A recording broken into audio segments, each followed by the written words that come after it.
therapies I had, it's using sign language. It's called the ECT poem. Monday, ward round, 10:30 a.m., a ladder to somewhere else drawn on my arm. The days give each thought a bitter aftertaste. The terrible spun gold in my veins has finally been bled away. As you were, my boy. But the darkness always looks stranger with a keener sight, surrounded by gluey eyes that try and scratch meaning from words, and words written over and over on the same scrap of paper till ink sweats from the page. Doctor speaks from behind the shuffle of notes. You see, we can't get there from here, but it's time to see what we can call on. I push my head into a nod, and he tells me the treatment will begin very soon.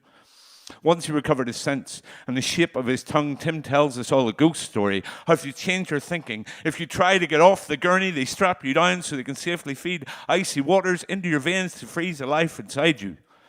He tells me what the letters mean. You were tricked, my friend, but don't worry, it's just like sleeping, except you wake more tired.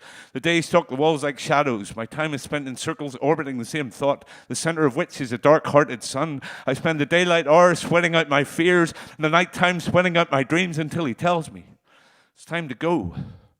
Hold your head. You're the lucky one.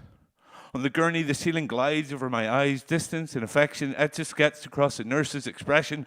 Ward, corridor, lift, corridor, prep room. They inject the coldness into my hand, and I count back through every mistake I've ever made. They drop the curtain so I didn't see the metal hands and push sparks into my mind. And I come back in the middle of a sentence. The world in front of me the size of a postage stamp.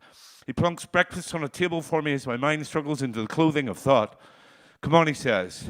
Back to the halfway house. Only 5 more treatments to go. Every time I see you, you seem more alive. Begin familiar words from visitors carrying goodwill and brightly colored bundles. Visits are no longer conducted under cotton-mouthed sentences that muffled everything down to a murmur. They told me at the last ward round, I'd get out of intensive care soon. Where progress the marvel of a Monday morning, and a life to come as full as a harvest moon, and eyes that have seen the things we hide from ourselves, only to know the reasons why. Shocked back into life, and slotted back into this world. Complete. Thank you.